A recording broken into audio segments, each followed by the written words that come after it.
Blog Talk Radio.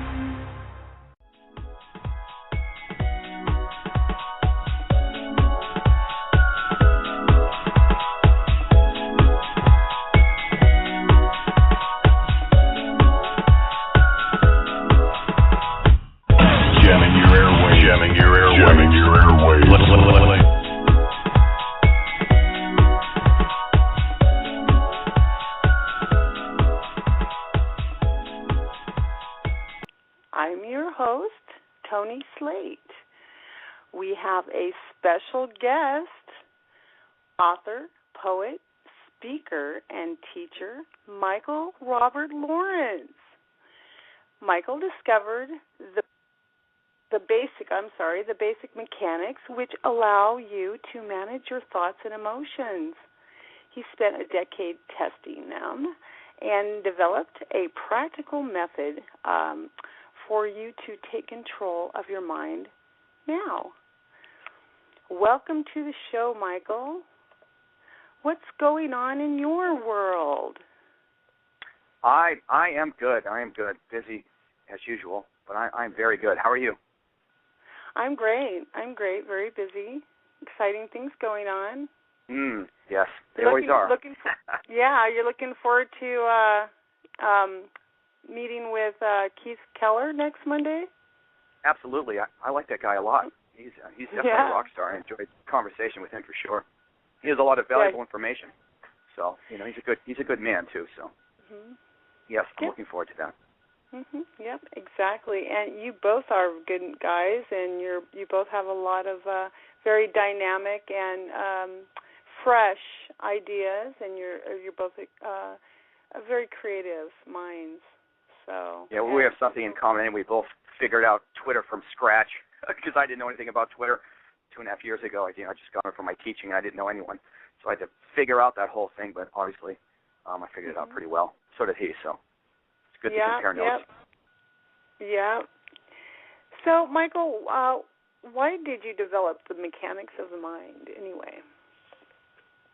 Well, what happened to me is how I discovered how the mind works is I went through horrendous traumas, and actually I'll be brief about that for a second, because typically when I'm on Twitter and I'm talking about how simple it is to control the mind using the mechanics, etc., occasionally I'll get hit by someone that will say, you can't possibly do that when you're grieving the loss of a loved one, or you can't possibly do that when you're having all these financial problems. People assume that I drive around a Ferrari and I silver spoon stuck up my butt and my life's been easy. But it hasn't been easy at all, and that's why I was able to discover how to control the mind. I had a number of traumas that detached me from thinking and emotion, from thought and emotion enough so that I would notice that it wasn't me and I was in control.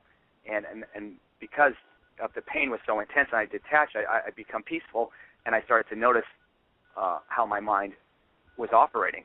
And then over time, I started to notice and write down how my mind was working, and I used mind programming to make my mind even more peaceful, and it became very, very peaceful. And then within that peace, I noticed entirely how the mind operates. So I used to be an engineer, so I mapped the mind and simplified it like a piece of software into functioning parts, and I broke it up into 4 functioning parts. The consciousness, which is you, and it uses 3 tools: attention, thought, and emotion, to create your experiences of life within your mind. And this is how I mapped it all out, and I tested it for a decade and regained control, and I come up with this method so other people can do it without the trauma and all the strain and everything else I went through. And it's universal. So what do you mean by universal? Well, the reason it's universal is the mechanics of the mind. I'll get back to the 4 parts. The conscious that you is the director. This directs your entire mind, and it uses the 3 tools that I just mentioned: attention, thought, and emotion. Now, attention is the power source for thoughts. You use it to select the thought. When you pay attention to a thought, it's like plugging an electric socket. You power it up and you experience it. If you don't pay attention to a thought, you don't allow it to have any power. It's like not plugging it in. It's powerless, and you don't experience it. So attention is literally the power source for thoughts. It's how you select them. It's how you experience them. And once you select a thought with your intention, you're selecting a thought that's basically just from a menu. Thoughts are harmless. They're just menu options, like ordering from a restaurant menu. You order the meal that you want, and you don't order the meal that you don't want. They have no power on their own. They can't harm you unless you pay attention to them and power them up. And once you pay attention to a thought, emotion allows you to feel what you're thinking. So there is not multiple emotions. There's not an angry emotion, a happy emotion, a sad emotion, anything like that. There's just one emotion that allows you to feel what you're thinking. So I give you an example of how the tools work, how you create an experience within your mind. You direct your attention, being consciousness. You use your attention and you focus on an angry thought. So when you focus on it, you plug that angry thought in, it powers up, and you get to experience it. Emotion intensifies that, and you feel angry because you always feel what you're thinking. Emotion will always intensify what you're thinking. So if you select another thought, being consciousness, use your attention to select a happy thought, you plug that happy thought in, power it up, you experience it, and emotion allows you to feel happy. This is how it works all the time. 100% of the time it will deliver these results to you. And the only reason, and everyone's doing it, they're just following thought and taking the lead of the tools, which you can't do, and that's why you experience things that you don't want, because you're plugging into the wrong things and you don't realize it. Making sense? Yes. It definitely does make sense. And I must say that honestly, I'm not used to thinking this way because I'm so conditioned to think a certain way since the time I was conceived, probably, or whatever, or in my mommy's tummy, because apparently babies can hear sound when they're inside the mother's stomach and stuff. But I think that conditioning, it's ingrained. Maybe. What do you think? Do you think there's help for me? Well, I'm 50 years old, so. Well, yeah, I'm 48, so most of my life I was unconscious and not controlling my mind. So most people are in that scenario. The problem is it becomes very simple once you stop believing your thoughts and you have to relate to your mind mechanically instead, which is actually it's pretty simple to do once you get it. And then when I say, well, you don't believe your thoughts, people are like, how can you not believe your thoughts? What are you talking about? Blah, blah, blah. Well, you can't look at the mind from that level. And I'll give you an example of how I was just explaining how it works mechanically. You focus your attention on a thought, you experience that thought, emotion allows you to feel what you're thinking. So that's the mechanics. Now, I'll explain to you why it doesn't matter if that thought is real or false or reality or fantasy. It doesn't make any difference. If you focus on a fantasy, angry situation, if you focus on that, you can make yourself furious. If you focus on an actual event that happened before that made you angry, you'll be furious. If you focus on something that's happening right now that you think is making you mad, you'll be furious. So in all three of those cases, one's a complete fantasy, one's a memory that's not occurring now, and the other one you believe is occurring now. But mechanically, it's the same thing. So all you have to do is not pay attention to that thought and not plug it in, and you will not experience that anger. And then the next part of that, like, well, how can you do that? You won't be rational. No, you are rational. You're just not experiencing the suffering with that. What I say is there's four parts. You're the consciousness that's directing the tools. The tools are stupid. They're not you. They need to be directed.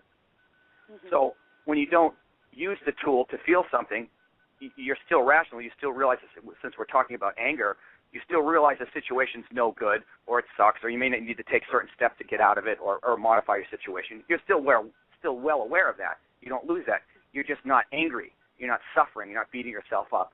And the same thing would work for a sad situation.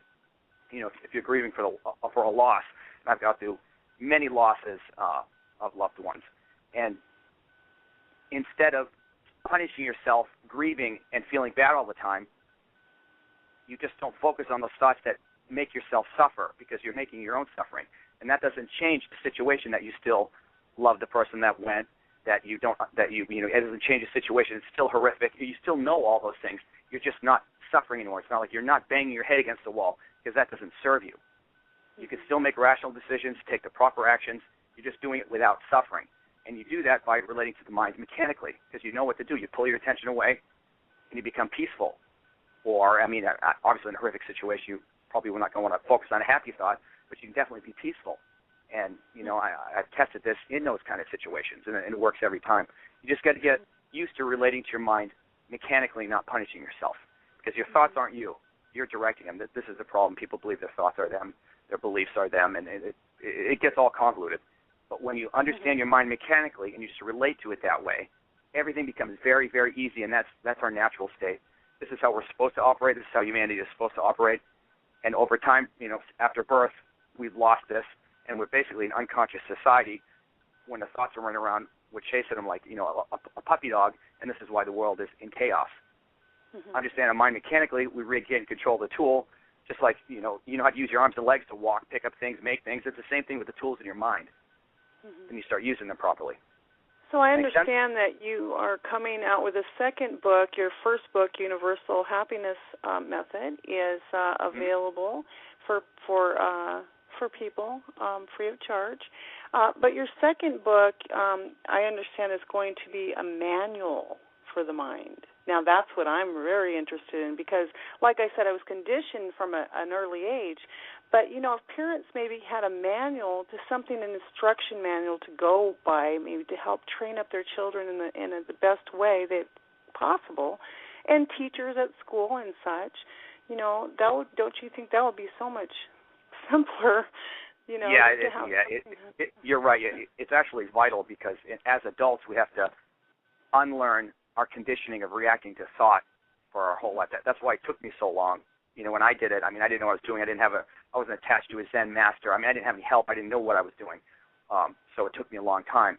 But as adults, we have to unlearn a lot of those things. But presenting the mind mechanically makes it much easier. It's not something that takes years. You don't have to meditate or anything. You can definitely get it. I have many methods so people can understand it. But yes, children, they should just learn that right off the bat because then they're not going to cause their own suffering. And we really cause most of our own suffering inside our heads. And so again, like a big misunderstanding, huh? We just don't know. We don't know any better, right? We just don't know how to. We don't understand the mechanics of our mind, and we don't know how to. How we don't know how. So if you could show us how in a manual or a webinar or on the radio or on TV. I personally greatly appreciate that, and I'm sure a lot of people do. You have a pretty big following on Twitter alone, so you're saying something that people are craving. I believe that. In the conspiracy world, there's a lot of talk of mind control, and I'm sure you're aware of that, and which gives the word control a kind of a negative connotation. It doesn't have to be negative. To control our own minds is a positive thing. It's not a negative thing. We don't want others to control our minds. I don't. And I'm glad you brought that up because once you regain conscious control like I have, and this is what enlightenment is. It's nothing beyond this. Okay. You regain control of your mind, and you'll know exactly what I'm talking about. You realize who you are, and you're using the tools, and you understand other people, why they're suffering. You understand the whole thing. So this is enlightenment when you regain control of your mind.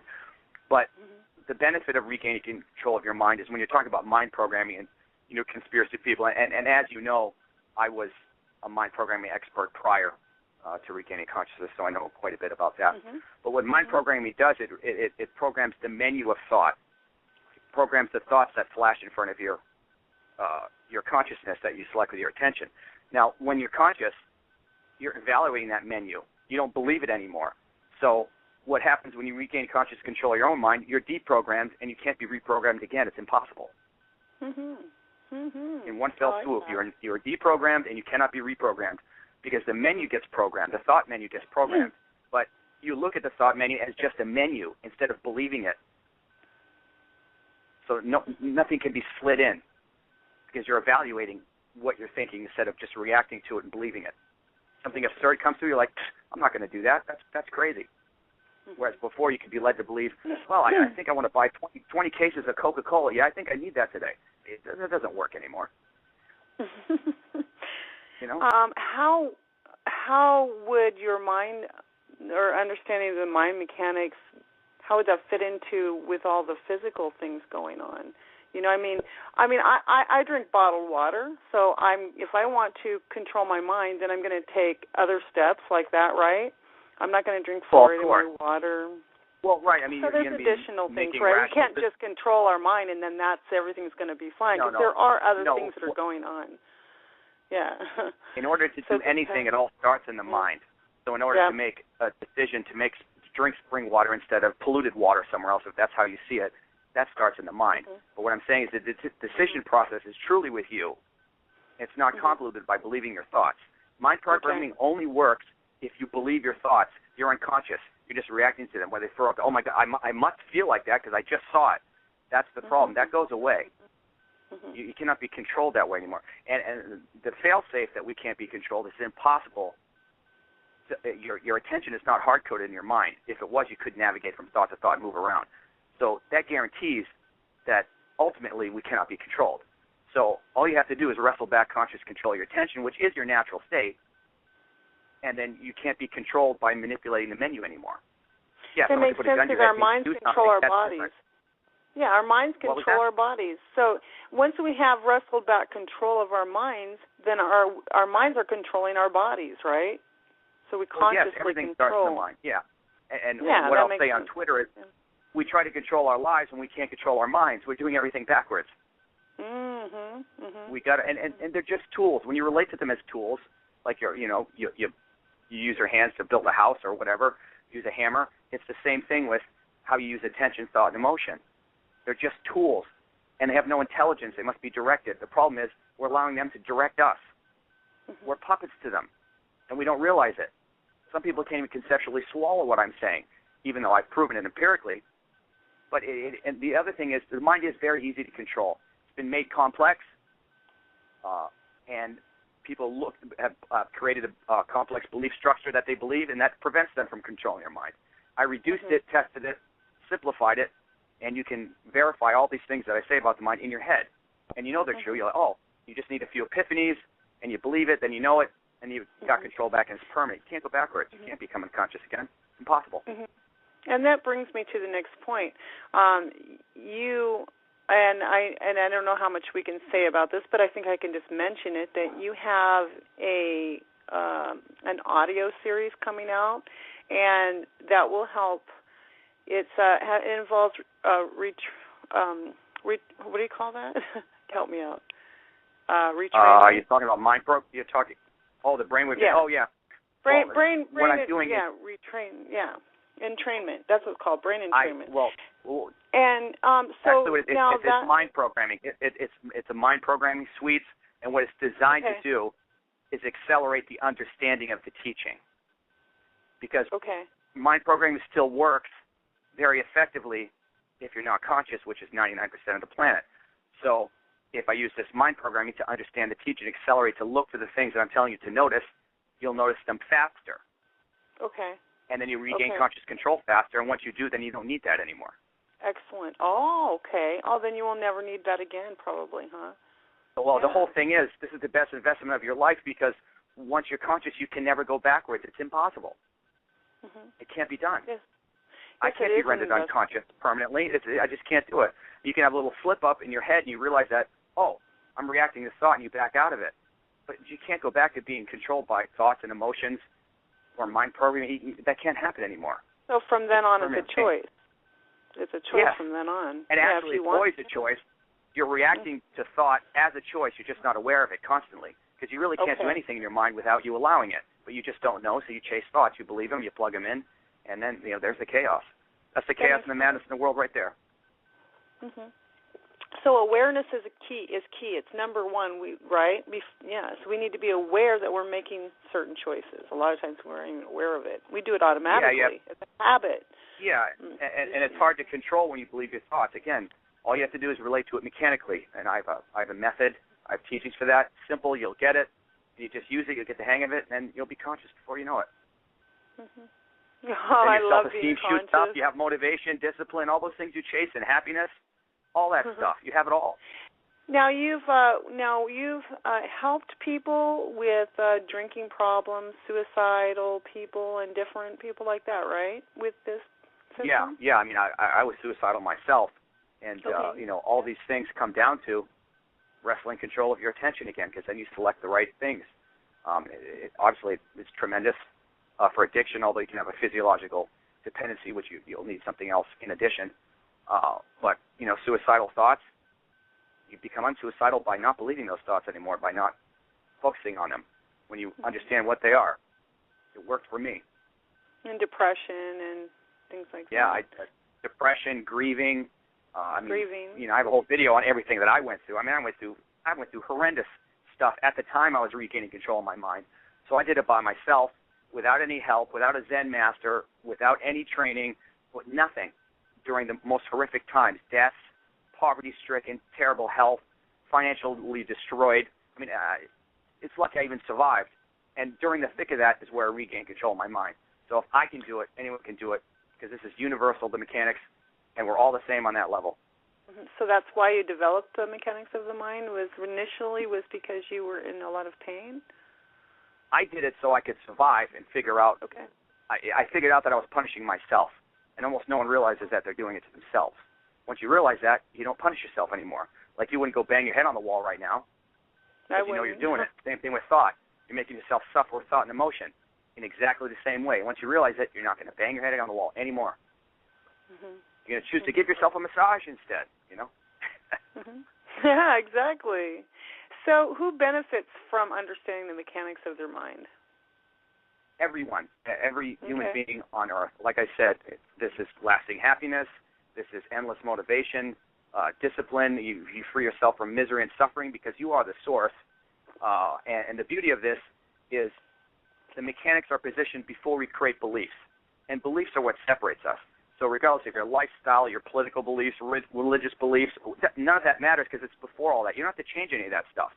This passes no judgments on anything. It's just mechanically how you operate your mind. So it fits in with everyone. It's not biased. So you don't have to change. There's no you have to change anything. Oh, this nice. is before all that mess that makes us different. Okay. This is universal, and I knew it was universal when I landed there. That's another thing. You can refer to being in conscious control as being enlightened.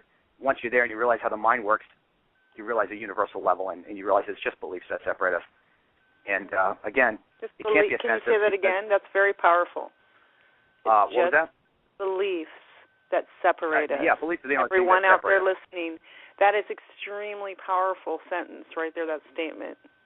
It is only beliefs that separate us. No, it literally is. And when you understand the mind, this will be obvious. There's no convincing that's needed.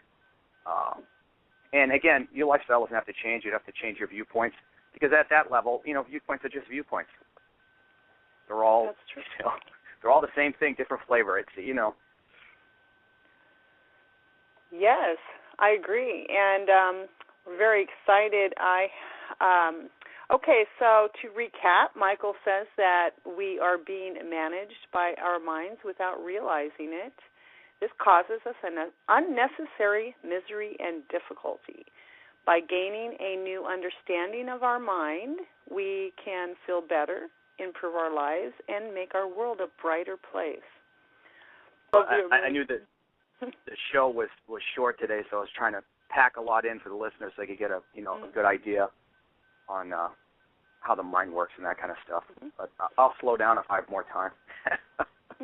Yeah, I know a lot of these concepts are easy for me, but not so easy for others. But when if I'm in a webinar and I have a number of hours or something, I can explain it really easy. Mind. I'll explain to you how to be happy using the mind, using the mechanics. And everything comes down to the mechanics. I apply it to different things, and I'll explain exactly how you can make yourself happy. This is how you're doing it now. Every time you're ever happy, you did it the way I'm going to explain to you. You just aren't aware of it. So once you can control it, guess what? Lasting happiness right there. Well, thank you, Michael, for your hard work and dedication to making our world a better place. We look forward to our next show on Blog Talk Radio. Awesome. Thank you, Toni.